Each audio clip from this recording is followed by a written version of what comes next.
Friends, இன்னைக்கு நம்ம பார்க்க போகிற ரெசிபி என்னன்னு பார்த்தீங்கன்னா தக்காளி குழம்பு. ரொம்ப ஈஸியாக டக்குன்னு அதிகமான மசாலா இல்லாமல் கம்மியான மசாலாவில் டக்குன்னு செய்யக்கூடியது. வாங்க எப்படி செய்யலான்னு பார்க்கலாம். ரொம்ப சூப்பராக இருக்கும். தொட்டு சாப்பிடாம நல்லா இப்படி பிசைஞ்சு சாப்பிடுங்க, சூப்பராக இருக்கும். வாங்க எப்படி செய்யலான்னு பார்க்கலாம். ஃப்ரெண்ட்ஸ், இன்னைக்கு நம்ம பார்க்க போகிற ரெசிபி ரொம்ப சிம்பிளான ஒரு சைட் டிஷ் ரெசிபி. டக்குன்னு செய்யலாம். நிறைய நம்ம தக்காளி கிரேவி குழம்பு வச்சுருப்போம். இது ரொம்ப டிஃப்ரெண்ட்டாக ஈஸியாகவும் இருக்கும். டக்குன்னு செஞ்சிடலாம். நிறைய மசாலாஸ் இல்லாத சிம்பிளாக செய்கிற ஒரு தக்காளி குழம்பு. ஒரு பேன் வச்சுக்கலாம், கொஞ்சோண்டு எண்ணெய் ஊற்றிக்கலாம். எண்ணெய் காயட்டும். எண்ணெய் காஞ்சிடுச்சு. கடுகு கொஞ்சம் போட்டுக்கலாம், கொஞ்சோண்டு சீரகம் போட்டுக்கலாம். கடுகு அடிச்சிச்சு, கொஞ்சோண்டு கருவேப்பிலை போட்டுக்கலாம். இப்போ வெங்காயம் போட்டுக்கலாம்.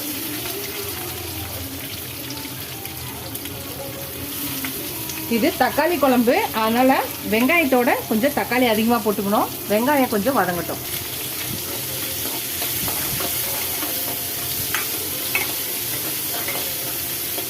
வெங்காயம் கொஞ்சம் வதங்கிடுச்சு. இப்போ நம்ம தக்காளியை போட்டுக்கலாம்.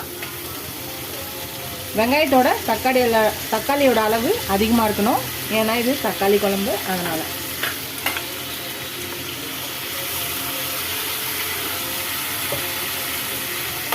இதை லைட்டாக வதக்கிக்கலாம். இந்த குழம்புக்கு தேவையான அளவான உப்பு போட்டுக்கலாம்.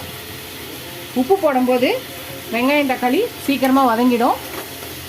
லாஸ்ட்டில் போடுறத விட இந்த மாதிரி ஸ்டேஜில் போடும்போது வெங்காயம் தக்காளி சீக்கிரமாகவும் வதங்கிடும். இது நல்லா வதங்கி வெங்காயம் தக்காளி நல்லா மசிட்டோம். அதுக்குள்ளே வெங்காய தக்காளி வேகத்துக்குள்ளே ஒரு பேஸ்ட் அரைச்சிக்கலாம். அதுக்கு மிக்சி ஜார் எடுத்துக்கலாம். மிக்சி ஜாரில் தேங்காய் ஒரு கை போட்டுக்கலாம். நீங்கள் துருனதை போட்டுக்கலாம், இல்லை கட் பண்ணியும் போட்டுக்கலாம். ஒரு கை அளவு தேங்காய், ஒரு கப் அளவு, அதாவது ஒரு அரை மூடி தேங்காய் போட்டுக்கோங்க. ஒரு அரை ஸ்பூன் மஞ்சத்தூள் போட்டுக்கலாம். உங்களுக்கு காரத்துக்கு தேவையான அளவு மிளகாத்தூள் போட்டுக்கலாம். வீட்டில் அரைச்ச குழம்பு மிளகாத்தூள் 1.5 ஸ்பூன் போடுறேன் நான். அவங்க காரத்துக்கு ஏற்ற மாதிரி போட்டுக்கலாம். இப்போ நல்லா பேஸ்ட்டாக அரைச்சி எடுத்துகிட்டு வந்துடலாம், தண்ணி ஊற்றி. அவ்வளோதான், நம்ம தேங்காய் பேஸ்ட் அரைச்சி எடுத்துகிட்டு வந்தாச்சு. இது ஒரு பக்கம் இருக்கட்டும். அவ்வளோதான், பாருங்கள் வெங்காயம் தக்காளி நல்லா வதங்கி வெந்துருச்சு, நல்லா மசிக்கிற அளவுக்கு. இப்போ நம்ம அரைச்சி வச்சுருக்க பேஸ்ட்டை இதில் ஊற்றிடலாம். கொஞ்சம் தண்ணி கலக்கி ஊற்றிக்கலாம். இப்போ நல்லா இதை கலக்கிக்கலாம். நம்ம நல்லா கலக்கியாச்சு.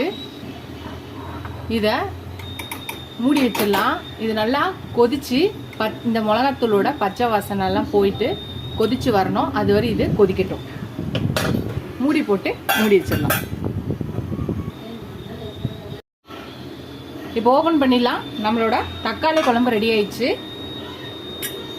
கடைசியாக கொத்தமல்லி போட்டு இறக்க வேண்டியதுதான். அவ்வளோதான், நம்ம அடுப்பு ஆஃப் பண்ணிடலாம். அவ்வளோதான் ஃப்ரெண்ட்ஸ், நம்மளோட தக்காளி குழம்பு ஈஸியாக, எந்த அதிகமான மசாலா இல்லாத ஒரு தக்காளி குழம்பு. நல்லா இட்லிக்கு மேலே நல்லா தாராளமாக ஊற்றி தொட்டு சாப்பிடாம நல்லா உருட்டி பிசைஞ்சு சாப்பிடும்போது ரொம்ப ரொம்ப டேஸ்ட்டாக இருக்கும்.